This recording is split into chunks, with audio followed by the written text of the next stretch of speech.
We start with the fixings, and because you've got quite a complicated load path and many components, there are many calculations to do regarding the fixings.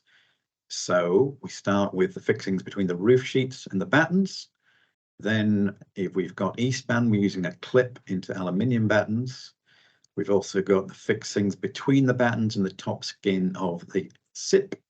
And I should perhaps have told you that this SIP is a bit unusual in that it's got an aluminium skin at the top and it's got a steel skin at the bottom, which makes it asymmetric. We then look at the tension capacity of the PIR and then the fixings through to the supporting purlin, and then perhaps through a batten to the supporting purlin. It's a slight difference between the two. So you'll have seen these calculations before.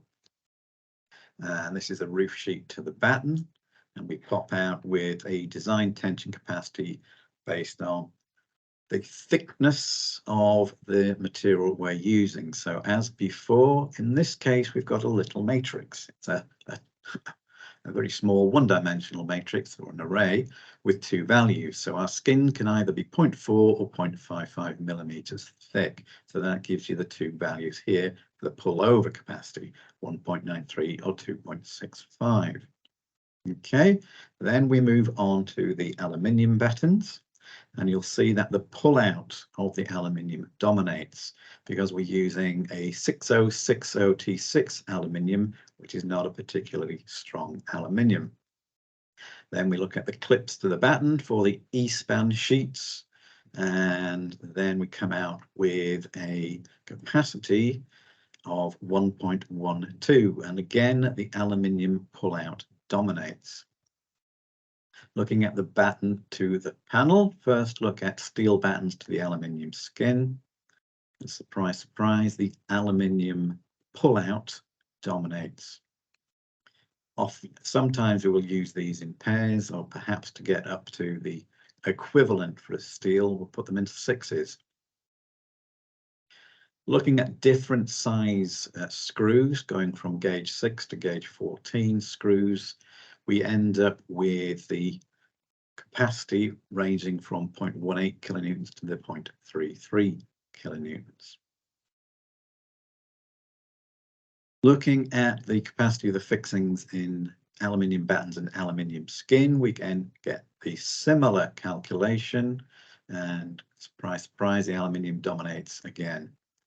We're looking at the test results that we did. So 10 tests were done. Here's what the rig looked like. It's pulling out of a 10 gauge screw from a 0.9 millimeter aluminium. And so we can put this into a table, and that comes from the matrices and tables menu. Just insert table. And a table is a special kind of matrix. It's two arrays. They have dimensions and they have units. And so each of those are a vector. So you've got two arrays of vectors. And because they're special vectors, you can do matrix mathematics on it. So you can count the number of rows, you can calculate the minimum in that particular vector, and find the standard deviation. And from that, get the coefficient of variance from 1170. So our nominal tensile strength is 680 newtons, and our capacity reduction factor is 0.5, giving us a tensile strength capacity of 0.34. So it's a bit higher than the figure we actually calculated.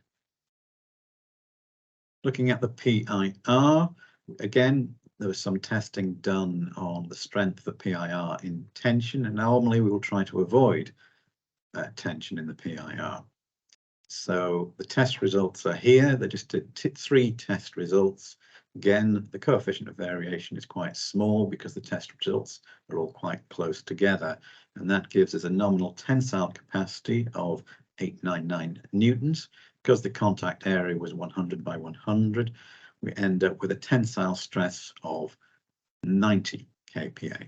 That's what we've used.